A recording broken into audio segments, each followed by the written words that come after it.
Гордост е да се развиори македонското знаме меѓу 50.000 маратонци и 2 милионска публика долж патеката, особено кога публиката го препознава знамето и извикува Гол Маседонија. Особена гордост и радост предизвикува кога некој наши селеновски го догледа македонското знаме во Њујорк. Александар Стоичовски од Скопје на 5 ноември беше дел од маратонот во Њујорк, кој е со должина од 42 километри и 195 метри и е помеѓу 6 најголеми светски маратони, заедно со оние во Бостон, Чикаго, Лондон, Берлин и Токио. Вели дека е сон на секој маратонец да учествува на него, за кој вели дека помасленост е сепак најголемиот.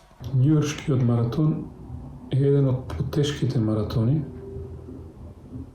Не спаја тој во рангот на овие рамни маратони, поради 5 мојства кои што треба да се поминат во текот на патеката, и не важи за маратон за бркање на време, односно поставување на добар резултат.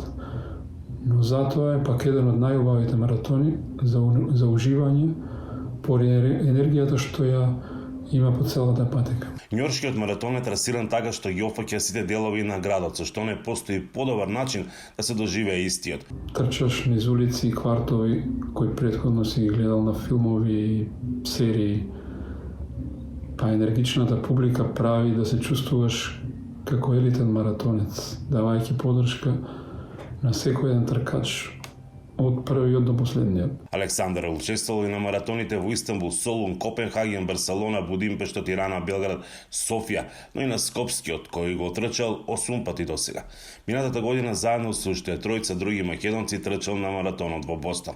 Кај нас, кога се блокирани улиците за Скопски маратон, често слушаме свирење на коли, довикување, некои погребни зборови или да не речам пцовки, додека овде маратонот го празнуваат како празник. Сите се излезени во нивните дворови, прават пикник, пуштаат музика, навиваат, им даваат на маратонците вода, овошје, сладолед, пиво. Сака да биде инспирација за сите оние кои се колебаат дали да почнат да трчат. Вели годините за тоа не се важни. Јас почнав да трчам на полни 40 години.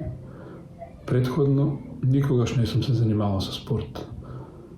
На почетокот беше тешко да се истрчаат и 2-3 километри. Во тоа време и на крај памет ми беше дека ќе трчам некогаш трка, а камоли маратон. Меѓутоа со упорност, желба, константни тренинзи, еве остварливо е дури да се трча и на најголемите светски маратони. Иако на неколку трки во земјава постигнал добри резултати, вели дека за него секој завршен маратон е најголем успех, имајќи ги во предвид неколку месечните подготовки и стрчаните километри од кажувањата непреспиените утра. Следен негов предизвик ќе биде повторно маратонот во Бостон во април наредната година. За Гласот на Америка, Мики Трајковски.